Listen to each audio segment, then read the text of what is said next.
여러분 혹시 BTS라고 들어보셨습니까? 아시는 분 한번 손 들어볼까요? BTS는 안다. 큰일 났습니다, 여러분. 제가 여러분들께 숙제를 하나 드리겠습니다. 여러분 이번에 추석 연휴 때 손주들한테 BTS가 뭔지 한번 물어보시기 바랍니다. 그러면요 여러분 손주와 친해질 수 있어요. 제 말 한번 믿어보시기 바랍니다. 여러분 요즘 시대에 BTS 알아야 됩니다. 안 그러면 큰일 납니다. 아시겠죠? 숙제입니다. 손주한테 BTS 물어보셔가지고 BTS가 뭔지 공부해오기 숙제로 드리겠습니다.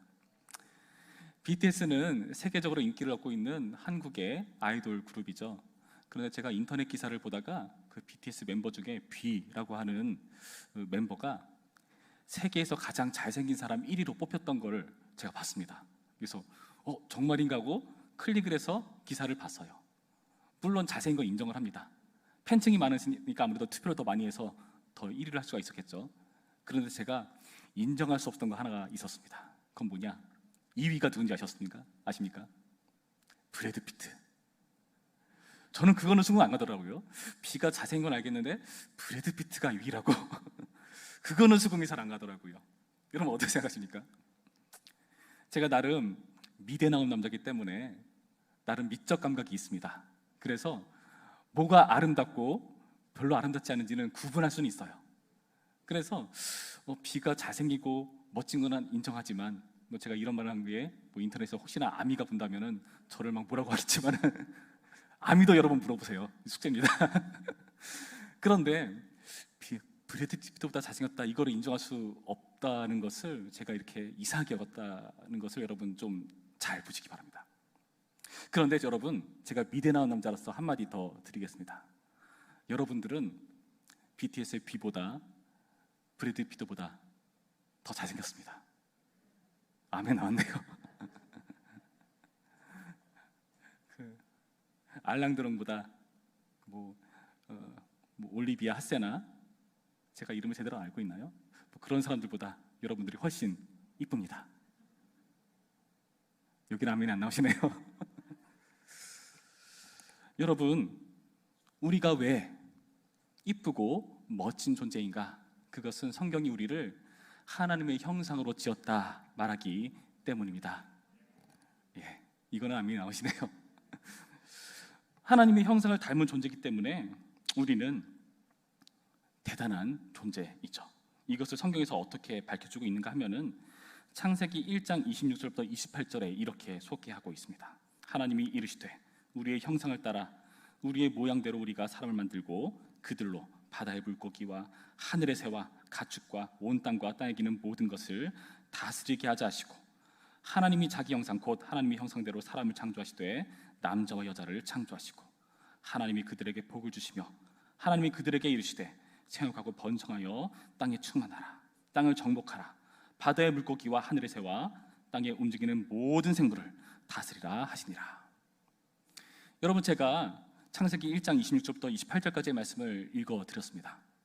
그런데 여러분 너무나 많이 들었던 말씀이라서 그냥 휙 하고 지나가실지도 모릅니다. 그러나 이 말씀을 우리가 자세히 살펴보면은 하나님의 형상의 의미가 무엇인지를 우리가 유추해 볼 수가 있죠.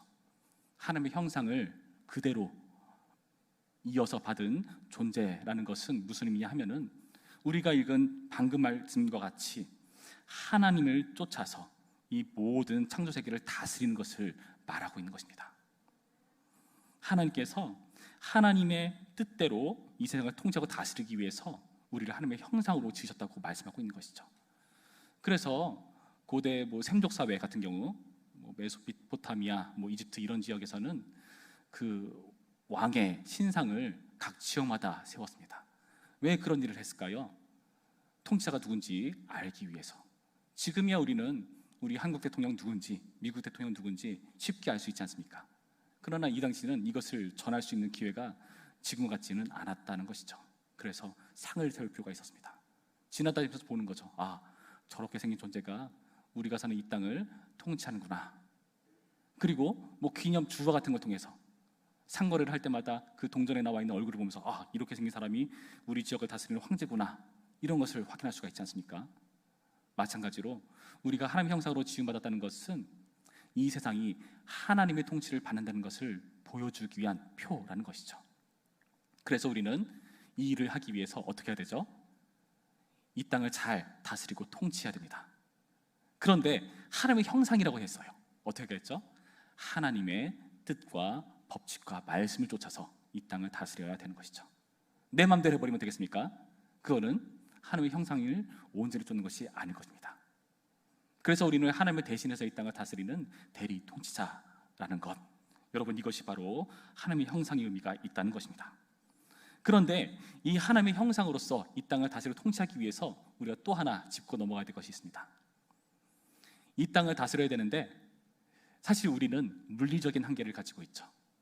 그래서 우리는요, 송탄 지역에 살고 있지 않습니까? 이 땅 가운데서는 그 일을 역할을 할 수 있습니다. 그런데 하나님의 형상으로서 다스리고 통치하려면은 이 송탄 지역만 그렇게 되면 되나요? 모든 세상이 이렇게 돼야겠죠. 모든 세상이 하나님의 통치와 다스림을 받아야 됩니다. 그러기 위해서 어떻게 해야 됩니까? 생각하고 번성하여 땅에 충만해야 됩니다. 그러기 위해선 우리가 어떻게 해야 될까요? 결혼을 해서 출생을 해야겠죠. 그래서 하나님께서 하나님의 형상을 말씀하시면서 하나님의 형상대로 지은다라고 말씀하시면서 남자와 여자로 지으셨다라고 말씀하십니다. 그래서 이 말은 뭐냐면은 남자와 여자를 지으셔서 그 둘을 한 몸으로 살게 하는 것, 서로를 의존하고 돕고 섬기며 살게 하는 것, 이것이 바로 하나님의 형상이라는 의미가 있습니다. 하나님께서 무엇이라고 말씀하셨죠? 우리가 우리의 모양대로, 우리의 형상을 따라 우리의 모양대로 우리가 사람을 만들고 라고 하면서 우리라는 표현을 쓰잖아요. 여기서 우리라는 것은 여러 가지 의미가 있을 수 있습니다. 그 당시 고대 근동에서는 대단히 높은 존재를 어떻게 표현할 길이 없기 때문에 복수를 사용합니다. 누구누구들 이런 식으로 해가지고 크게 자신을 부풀려서 표현하는 것이죠. 그런 방식일 수도 있고요.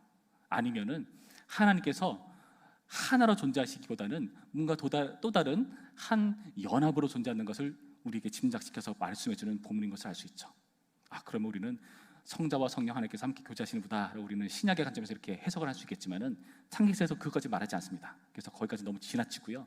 어쨌든 하나님께서는 분명히 이렇게 대단한 존재로 함께 논의하고 일하시는 존재로 우리 가운데 연합된 존재로 우리 가운데 보여주고 있다는 거죠.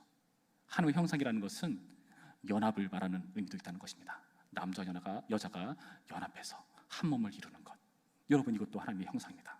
그래서 이 땅 가운데에 하나님의 형상을 계속해서 출생하고 번성케 하고 이 땅을 채워가면서 하나님의 상들을 세계 곳곳에 세워나가는 것, 여러분, 이것이 바로 하나님의 형상입니다. 정리해볼까요? 하나님의 형상으로는 하나님의 뜻대로 행하는 영향력을 말하고요, 그리고 하나님과 함께 연합하는 그런 연합력을 말하는 것, 여러분, 이것을 기억해 주시기 바랍니다.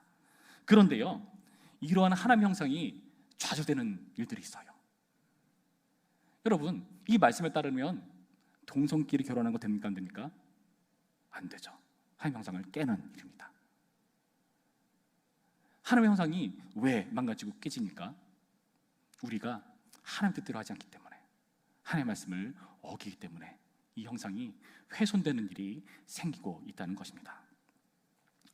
여러분, 우리는 원래 하나님의 형상을 가진 존재였는데 우리가 하나님의 뜻이 아닌 내 뜻대로 살려고 하다가 이 하나님의 형상이 훼손되는 경우들을 우리의 모습을 통해서도 보지만 성경에서도 익히 우리에게 보여주고 있습니다.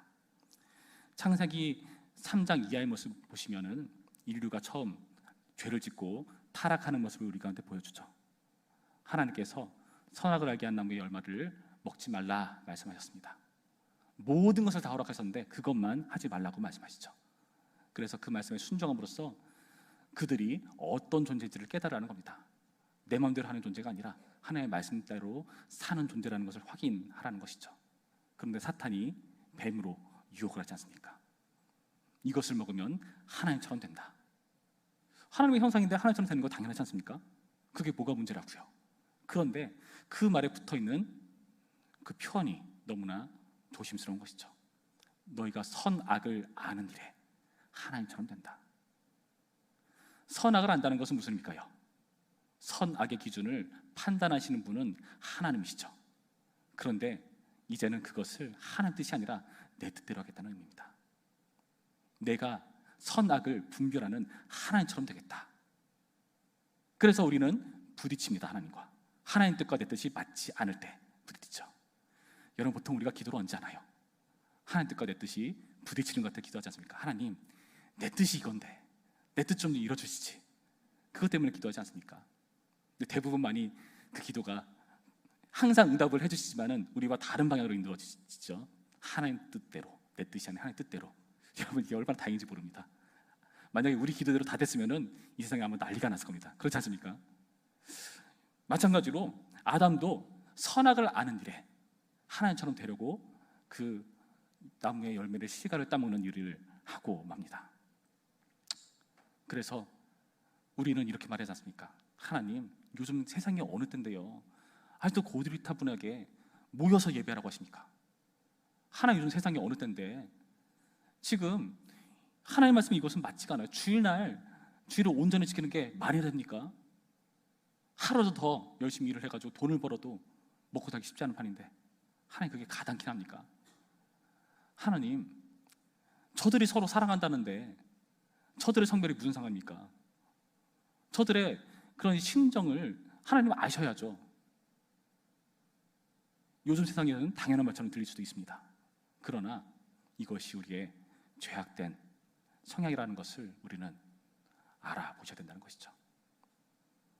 선악을 알게 하는 일에 하나님처럼 대로한 이 아담과 하와는 결국에는 하나님의 말씀을 깨버렸습니다. 하나님의 말씀대로 통치하는 그 영향력을 깨버렸습니다. 하나님의 형상을 깨버린 것이죠. 하나님께서 그들에게 하나하나 추궁하면서 말씀을 하시죠. 어떻게 해서 이걸 따먹게 되었느냐? 아담이 뭐라 하죠? 주님께서 나에게 주셔서 함께 살게 한 이 여자 때문에 내가 이거 먹지 않았습니까? 결국 하나의 탓을 하는 건데 그 여자를 지칭하고 있죠. 무슨 말입니까? 하나님의 형상인 연합력을 깨버리는 행동이라는 것입니다.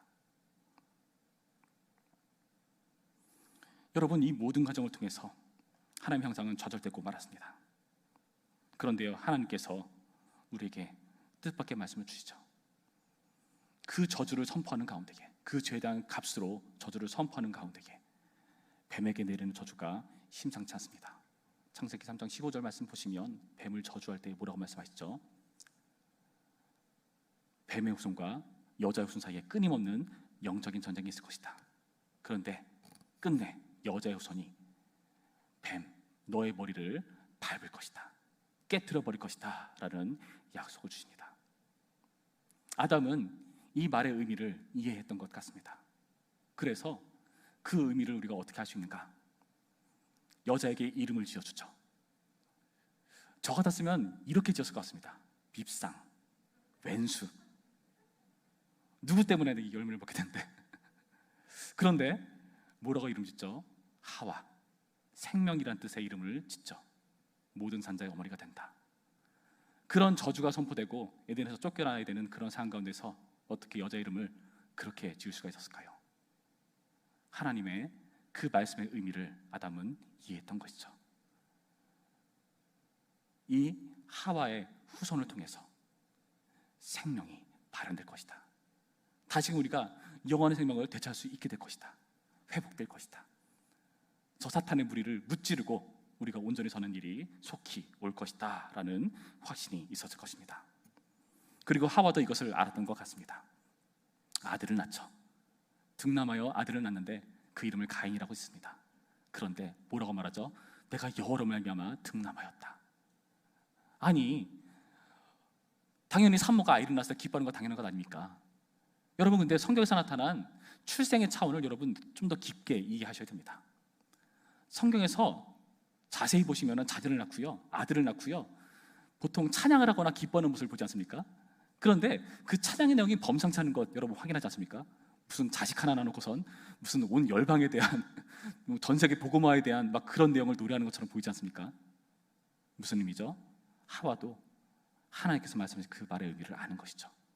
내가 낳은 이 후손을 통해서 주님께서 역사하시고 일하시고 이 세상을 회복시키실 것이다. 내가 여호와로 말미암아 등남하였다.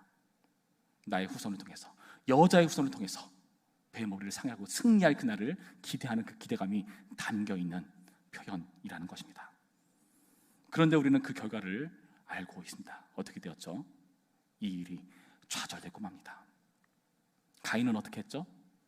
동생을 살해하는 살인자가 되어버립니다. 하나님의 형상을 살해한 것이죠. 큰 죄입니다. 그래서 이 가인은 유리하는 자가 되어버렸고 아벨은 이미 없고 이 세상 가운데 여자의 후손은 끝나버리는 그런 안타까운 상황. 하나님께서 어떻게 하실까요? 또다시 소망을 주시죠. 우리가 오늘 읽은 본문이죠. 4장 25절 말씀 보면 이렇게 되어 있습니다. 아담이 다시 자기 아내와 동침하매 그가 아들을 낳아 그의 이름을 셋이라 하였으니 이는 하나님이 내게 가인이 죽인 아벨 대신에 다른 씨를 주셨다 함이며. 여러분, 여기서 다른 씨라는 것은 우리가 아까 생각해본 3장 15절에 여자의 후손에서 그 후손과 같은 단어를 사용합니다. 여기서 셋을 얻다는 것은 하나님의 약속이 그치지 않고 이어진다라는 확신과 기쁨의 선언이라는 것을, 그 소망의 선언이라는 것을 우리는 알 수 있습니다. 좌절돼 버린 그런 소망이 다시금 셋으로 하여금 일어서고 있죠. 소망의 씨앗이 다시금 싹을 틔우고 있는 것입니다. 그래서 어떤 일이 발생합니까? 26절, 셋도 아들을 낳고 그의 이름을 에노스라 하였으며 그때 사람들이 비로소 여호와 이름을 불렀더라. 그 전에 3장의 문맥을, 4장 초반부의 문맥을 살펴보면은 계속해서 가인의 후손이 범죄하고 타락하는 모습을 우리에게 보여주는데요, 성경은 이제 셋의 후손을 주목해 보여줌으로써 이 셋의 후손으로 하여금 하나님을 지향하는 세대가 일어서고 있다, 우리에게 소망으로 제시해주고 있습니다. 그런데 이게 웬걸, 이게 또 좌절되고 말죠. 이 땅 가운데 주님께서 홍수로 심판하셔야겠다 다짐하실 만큼 죄악이 관영한 때가 찾아오고 말았습니다. 물로 모든 것을 쓸어버리고 마십니다. 그 모습을 자세히 보시면요, 마치 창조 기사를 역행하듯이 묘사하는 것을 봅니다. 하나님께서 다 종류대로 구분하시고 지으시고 한 것들이 다시금 혼잡하게 섞여버리고 다 쓸려가는 모습, 다시 공허와 비어버린 혼란스러운 상태로 돌아가 버리는 모습. 하나님의 형상은 끝나버린 것일까요? 그렇지 않다고 성경은 말을 합니다. 노아의 방주를 통해서 그의 가족을 살려두면서 노아에게 다시금 말씀하십니다. 창세기에 나타난 그 복을 하나하나 열거하시면서 단 하나, 이제 육식은 허용되는데 그런데 피를 흘려서는 안 된다, 그 피를 먹어서는 안 된다라고 말씀을 하시죠. 이렇게 구체적으로 말씀하십니다. 창세기 9장 4절부터 6절 말씀입니다. 그러나 고기를 그 생명되는 피째 먹지 말 것이라. 내가 반드시 너희의 피, 곧 너희의 생명의 피를 찾으리니 짐승이면 그 짐승에게서, 사람이나 사람의 형제면 그에게서 그의 생명을 찾으리라. 다른 사람이 피를 흘리면 그 사람의 피도 흘릴 것이니 이는 하나님이 자기 형상대로 사람을 지으셨음이니라. 피째 먹어서 안 된다, 피를 흘려서 안 된다. 그 이유는 뭐라고요? 그 사람은 나의 형상이기 때문에. 여러분, 이것은 놀라운 표현입니다. 이렇게 많이 관영하고 죄 짓는 사람들을 계속해서 이들을 포기하지 않으시고 하나님의 형상으로 부르고 있다니까요. 단순히 이것이 구약에서만 그렇게 나오고 있는 것인가? 그렇지 않습니다. 야고보서 3장 8절 9절 말씀을 보면은 하나님께서 사람을 하나님의 형상으로 인정하시는 모습이 보입니다. 야, 너네가 하나님을 찬송하는 그 입술로 어떻게 형제를 저주할 수가 있느냐, 사람을 저주할 수가 있느냐, 그 사람은 하나님의 형상이지 않느냐. 무슨 말이죠? 하나님을 찬송하는 그 입술이 형제를 저주하는 것을 하나님을 저주하는 것이죠. 하나님을 찬송하고 하나님을 저주한다, 이게 한 입에서 이루어진다, 이게 말이나 되느냐, 이렇게 말하고 있는 것입니다. 하나님께서는 계속해서 우리를 하나님의 형상으로 부르는 것을 포기하지 않습니다. 우리가 오늘 읽은 본문에서도 마찬가지죠. 아담이 하나님의 모양대로 아담이 지음받은 모습을 5장 1절에서 밝혀주고 있고요. 그리고 그가 아들을 낳았는데 아담은 130세에 자기의 모양 곧 자기의 형상과 같은 아들을 낳아 이름을 셋이라 하였고, 자기의 형상대로 아들을 낳았다, 그게 셋이다. 자기의 형상대로 낳았다는 것은 무슨 의미죠? 그 앞부분에 5장 1절에 굳이 하나의 모양대로 아담을 지었다는 말을 또 반복한 이유가 뭡니까? 그 셋 또한 하나님의 형상을 그대로 이어받는 존재라는 것을 밝혀주기 위한 본문이죠. 그렇지 않다면 이것을 넣을 필요가 없죠. 여러분, 무슨 말이죠? 우리가 여전히 하나님의 형상이라는 것을 밝혀주고 있는 말씀이라는 것입니다. 여러분, 우리는 이 말씀 들으면 이해가 되지 않습니다. 아니, 이렇게 죄를 많이 짓고 이렇게 맨날 하나님께서 보시기에 기뻐하지 않는 일들만 행하고 당장 멸망해 버려도 이상하지 않는 말세를 살고 있는 이때에 하나님의 형상으로 불리는 게 가당키나 한가? 그래도 나는 신앙생활 하니까 그래도 좀 괜찮아, 그런 생각 드십니까? 이 하나님의 형상이라는 것은 우리만 말하는 것이 아니라 온 세계 모든 인류를 향해서 아직 하나님의 형상이라고 주님께서 말씀하고 계시다는 의미입니다. 여러분, 그 말은 뭘까요? 변질되었고 왜곡되었는데 계속해서 하나님의 형상이라고 여기시고 불러주시는 이유가 무엇일까요? 하나님께서 그 일을 포기하지 않으시기 때문에. 그래서 하나님께서는 각오하셨습니다. 무엇을 각오하셨죠? 단순히 말뿐만 아니라 행동으로 이것을 보여주십니다. 자기 아들을 보내주시는데요. 그런데 이 자기 아들에 대한 성경의 표현을 여러분 주목해 보셔야 됩니다. 빌립보서 2장 5절 이하의 말씀에 우리가 잘 알고 있는 말씀이 나옵니다.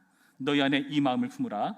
곧 그리스도 예수의 마음이니 그는 근본 하나님의 본체시나 하나님과 동등됨을 취할 것으로 여기지 아니하시고 오히려 자기를 비워 종의 형체를 가지사 사람들과 같이 되셨고 사람의 모양으로 나타나사 자기를 낮추시고 죽기까지 복종하셨으니 곧 십자가에 죽으심이라. 하나님의 본체이신 그분이 그것을 마땅히 포기하시고 종의 형체를 취하셨다 말씀하십니다. 하나님의 형상으로 불리기 민망한 우리와 같은 형상으로 주님께서 오셨다니까요. 저 하늘 위에서 야, 너네 그거밖에 못해? 똑바로 좀 해. 빨리 해서 여기로 올라와. 이렇게 못된 교관처럼 구는 것이 아니라 계급장 떼시고 내려오셔서 우리와 같이 되셨다. 여러분, 이 말씀이 되게 특이하지 않습니까? 하나님의 형상이신 온전한 하나님이신 그분이 인간의 형상을 취하셨다. 어글리 예수 그리스도. 그런데 이 모든 과정을 통해서 예수님께서 결국 어떻게 되시죠? 영광스러워지시죠. 이러므로 하나님이 그를 지극히 높여 모든 이름 위에 뛰어난 이름을 주사 영광스러운 예수 그리스도로 주님께서 우리 가운데 보여주신 것입니다. 그래서 예수 그리스도는요, 우리의 형상이기도 하시지만은 온전한 하나님의 형상이시죠. 그래서 우리는요, 그 형상을 볼 수 있게 되었습니다. 골로새서 1장 15절 말씀은 이렇게 말합니다. 그는 보이지 아니하는 하나님의 형상이시요 모든 피조물보다 먼저 나신 이시니. 하나님을 보여주는 존재라고 우리에게 밝혀주는 것이죠. 고린도후서 4장 4절부터 6절 말씀. 그 중에 이 세상의 신이 믿지 아니하는 자들의 마음을 혼미하게 하여 그리스도의 영광의 복음의 광채가 비치지 못하게 하미니 그리스도는 하나님의 형상이니라. 우리는 우리를 전파하는 것이 아니라 오직 그리스도 예수의 주되신 것과 또 예수를 위하여 우리가 너희의 종된 것을 전파함이라. 어두운 데서 빛이 비치라 말씀하셨던 그 하나님께서 예수 그리스도의 얼굴에 있는 하나님의 영광을 아는 빛을 우리 마음에 비추셨느니라. 아멘. 예수님을 통해서 하나님의 영광을 확인시켜 주시는 존재로 우리 가운데 오셨다는 것입니다. 그래서 우리는요, 이 예수 그리스도를 바라봐야 됩니다. 예수님께서는요, 온전한 하나님의 형상이시거든요. 로마서 8장 29절에 이렇게 되어 있습니다. 하나님이 미리 아신 바들을 또한 그 아들의 형상을 본받게 하기 위하여 미리 정하셨으니 이는 그로 많은 형제 중에서 맏아들이 되게 하려 하심이니라. 히브리서 1장 2절부터 3절 말씀. 이 모든 날 마지막에는 아들을 통하여 우리에게 말씀하셨으니 이 아들을 만유의 상속자로 세우시고 또 그로 말미암아 모든 세계를 지으셨느니라. 이는 하나님의 영광의 광채시요 그 본체의 형상이시라. 그의 능력의 말씀으로 만물을 붙드시며 죄를 정결하게 하는 일을 하시고 높은 곳에 계신 지극히 크신 이의 우편에 앉으셨느니라. 여러분, 하나님의 형상을 우리는 어디서 확인합니까? 예수 그리스도를 통해서 확인합니다. 그런데 우리는 이상하게도 자꾸 다른 데서 찾으려고 해요. 빌립이 예수님께 아버지를 보여달라고 말하죠. 나를 본 자는 아버지도 본 거야. 무슨 말입니까? 야, 내가 너네랑 이렇게 오래 있었는데 아버지를 보여달라고 그러면 어떡하냐? 우리가 오늘날 똑같은지 모릅니다. 하나님, 제발 하나님 좀 누군지 보여주세요. 어떤 누구는 환상으로 하나님의 음성을 들었다는데, 누구는 대단한 간증이 있다던데 나는 그런 거 하나도 없잖아요. 이미 예수님을 통해서 풍성하게 우리 가운데 하나님이 누구신지를 보여주셨는데요, 우리 가운데 보혜사 성령께서 계셔서 이 말씀을 읽을 때마다 우리 가운데 조명하셔서 예수 그리스도가 드러날 수 있도록 역사하시는데 우리는 이것을 모르고 있다는 것입니다. 우리와 같은 물리적인 신체를 지시고 오신 예수 그리스도, 우리의 영혼과 육체를 취하시고 이 땅 가운데 오셔서 우리와 교제하셨던 예수 그리스도, 성령을 통해서 계속해서 주목해 보게 하시는 예수 그리스도. 제가 김훈시라고 하는 소설가의 수필집 연필로 쓰기라고 하는 책을 읽은 적이 있습니다. 거기서 사랑에 대해서 쓴 글이 있더라고요. 이 김훈시가 크리스찬이냐? 그러진 않은 것 같습니다.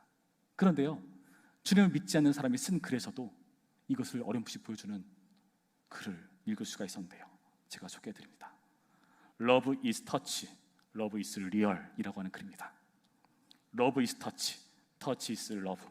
이 두 문장이 하나의 짝을 이루면서 러브는 리얼이 된다. 터치가 없는 사랑은 리얼이 없으므로 사랑이 아니라 관념이다. 사랑은 몽상이 아니라 현실이며 사랑은 사랑의 공백을 용납하지 않는다. Love is real 이라는 명제 속에서 영혼과 육신은 본래 하나다. 그리움이나 기다림도 러브가 아니라 할 수는 없지만 부재와 상실은 리얼에 미달한다. 내가 당신을 그리워하고 당신을 기다린다고 할 때 나는 당신의 살아있는 몸, 당신의 목소리, 당신의 얼굴, 당신의 팔다리가 내 눈앞에 나타나서 당신이 나의 리얼이 되기를 기다린다는 말이다. 내가 당신을 그리워한다고 말할 때 나는 당신의 리얼을 그리워한다는 뜻이다. 그립다는 말은 그리움을 끝내고 싶다는 말이다. 당신이 나의 리얼일 때 나는 당신의 리얼이다. 현실, 우리가 체험할 수 있는 그런 존재로 찾아오는 것이 사랑이라는 것을 우리에게 보여주죠. 성경은 무엇이라 말합니까? 말씀이 육신이 되어 우리 가운데 거하셨다. 하나님의 온전한 모습을 우리 가운데 부여주셨다. 그리고 그 예수님께서는 어떤 분이십니까? 하나님의 형상의 완벽한 본보기이시지 않습니까?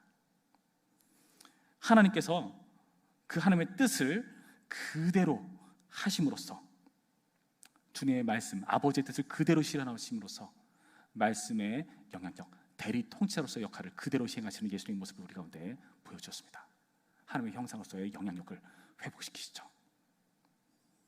우리를 예수 그리스도를 머리로 한 한 몸으로 만드셨습니다. 깨져버린 하나님의 형상으로서의 연합력을 다시금 회복시키십니다. 여러분, 뿐만 아니라 여기서 우리에게 기대감 주는 표현, 우리가 그와 같아질 것이라고 주님 우리에게 말씀해 주셨습니다. 사랑하는 자들아, 우리가 지금은 하나님의 자녀라. 장래에 어떻게 될지 아직 나타나지 않아야 하였으나 그가 나타나시면 우리가 그와 같을 줄 아는 것은 그의 참모습 그대로 볼 것이기 때문이니 주를 향하여 이 소망을 가진 자마다 그의 깨끗하심과 같이 자기를 깨끗하게 하느니라. 요한일서 3장 2절부터 3절까지의 말씀이었습니다. 빌립보서 3장 20절부터 21절, 그러나 우리의 심권은 하늘에 있는지라 거기로부터 구원하는 자 곧 예수 그리스도를 기다리노니 그는 만물을 자기에게 복종하게 할 수 있는 자의 역사로 우리의 낮은 몸을 자기 영광의 몸에 형처같게 변하게 하시리라. 무슨 말이죠? 우리도 온전한 하나님의 형상 회복할 수 있다 밝혀주는 말씀이라는 것입니다. 우리는 이해하기 쉽지 않았습니다. 하나님의 형상인데 종의 형상을 취하셨다고? 말이 안 되잖아. 어떻게 하나님의 형상과 종의 형상이 같이 있을 수 있어? 그런데요, 이 말씀을 통해서 우리에게 보여줍니다. 우리와 같은 종된 존재, 사람인 존재가 하나님의 형상을 동시에 지닐 수 있다고 예수님을 통해서 본보기로 제시해 주신 것입니다. 그래서요, 우리에게 무엇이라고 말씀하십니까? 에베소 4장 32절 말씀, 서로 용서하기를 하나님이 그리스도 안에서 너희를 용서하신 것 같이 하라. 너희를 용서하신 예수님처럼 너희도 용서할 수 있어. 5장 2절 말씀, 그리스도께서 너희를 사랑하신 것 같이 너희도 사랑 가운데서 행하라. 그래서 본보기로 보여주잖아. 너희도 사랑할 수 있어. 여러분, 이것이 우리에게 본보기로 찾아오신 완벽한 예수 그리스도의 형상을 우리 가운데 제시하신 그 사랑의 의미라는 것을 여러분 기억하셔야 됩니다. 여러분, 우리는 하나님의 형상을 좌절시킨 존재들입니다. 그런데 주님께서는 아직도 우리를 하나님의 형상으로 부르고 계시고요, 그리고 우리가 본받아야 될 하나님의 형상을 우리 가운데 제시해 주셨습니다.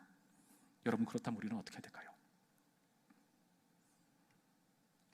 세상 가운데 본받을 사람이 하나도 없어 보이지 않습니까? 하나님의 형상 존재하지 않는 것처럼 보이지 않습니까?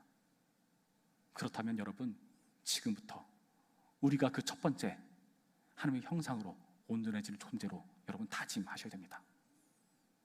감사하는 것은요, 원본이 있으면요 수정할 수 있거든요. 만약 제가 제 손을 조형물로 뜬다고 생각해 봅시다.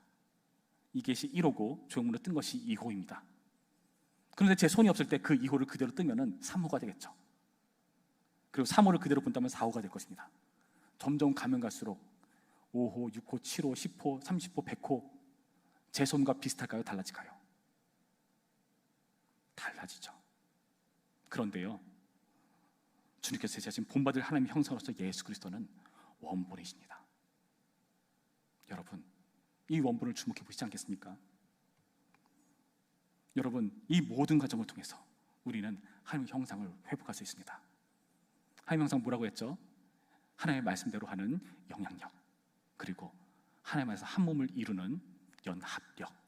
여러분, 이 영향과 연합을 이루어가는 우리 송탄제 교회 되기를, 그래서 온전한 하나님의 형상을 회복해가는 우리 교회로 선화하기를 주님의 이름으로 축원드립니다. 우리 시간 들은 말씀을 가지고 적용하며 기도하시겠습니다. 기도하실 때에 하나님, 우리가 말씀을 들은 바와 같이 아직도 우리를 하나님의 형상으로 부르시는 주님의 그 기대와 그 노력을 우리가 외면하지 않겠습니다. 주님, 아직도 우리를 하나님의 형상으로 부르시니 우리가 본받아야 될 하나님의 형상이신 예수 그리스도를 더 많이 알게 하여 주시옵시고, 그 예수님을 알아갈 때에 머리만 크는 것이 아니라 우리가 예수님을 온전히 경험하고 체험하고 알아감으로써 우리의 삶이 그리스도의 형상을 온전히 회복하는 존재가 될 수 있도록, 그래서 우리가 그 누구도 2호나 3호나 4호가 아니라 예수 그리스도를 닮은 1호로서 우리의 자리에 존재할 수 있도록, 그래서 우리의 모습을 통해서 많은 사람들이 하나님의 형상을 보고 하나님은 어떤 분인지를 확인하며, 그래서 더욱더 이 교회 가운데에 구원이 넘쳐나고 날마다 보인 자가 많아지는 역사가 일어날 수 있도록 인도해달라고 기도해 주시기 바랍니다. 우리 다 함께 기도하겠습니다. 아버지, 우리 가운데 함께 하시고 역사하여 주시옵소서. 주님, 우리가 주님의 말씀을 쫓아 살지 않았습니다. 하나님의 영향력을 깨버렸습니다. 주님, 우리가 연합하기보다 분열했고 다투었고 갈라지려 하였습니다. 주님의 연합력을 깨버렸습니다. 하나님의 형상으로서의 그 귀한 일들을 우리가 외면해버렸습니다. 주님, 그런데 왜 아직까지 우리를 하나님의 형상으로 부르십니까? 왜 우리에게 온전한 하나님의 형상을 보내주심으로써 본보기로서 예수 그리스도를 제시하셨습니까? 주님, 그 사랑의 실제를 우리가 더 많이 확인할 수 있도록 인도하여 주셔서 우리가 아직도 하나님의 형상으로 부리는 그 하나님의 기대와 소망을 꺾지 아니하며 우리 스스로를 다짐하면서 굳건히 설 수 있도록 하나님의 형상으로서의 1호로 설 수 있도록 도와주시옵소서. 주님, 내가 서 있는 가정에 하나님의 형상으로서의 1호입니다. 주님, 내가 서 있는 이 부서에 하나님의 형상으로서의 1호입니다.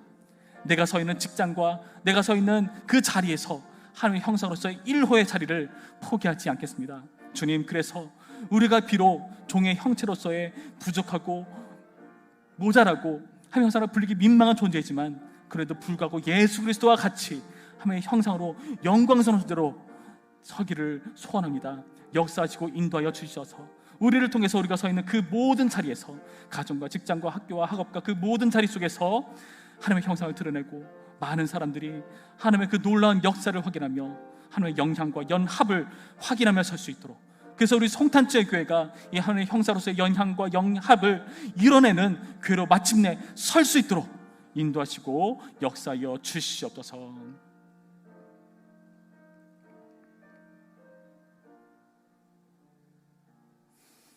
우리를 하나님의 형상으로 부르시는 주님 감사드립니다. 그리고 온전한 하나님의 형상으로서 예수 그리스도를 확인시켜 주시니 감사드립니다. 우리가 하나님의 형상을 온전히 일어나갈 수 있도록 인도하시고 역사하여 주시옵소서. 예수님의 이름으로 기도드렸습니다. 아멘.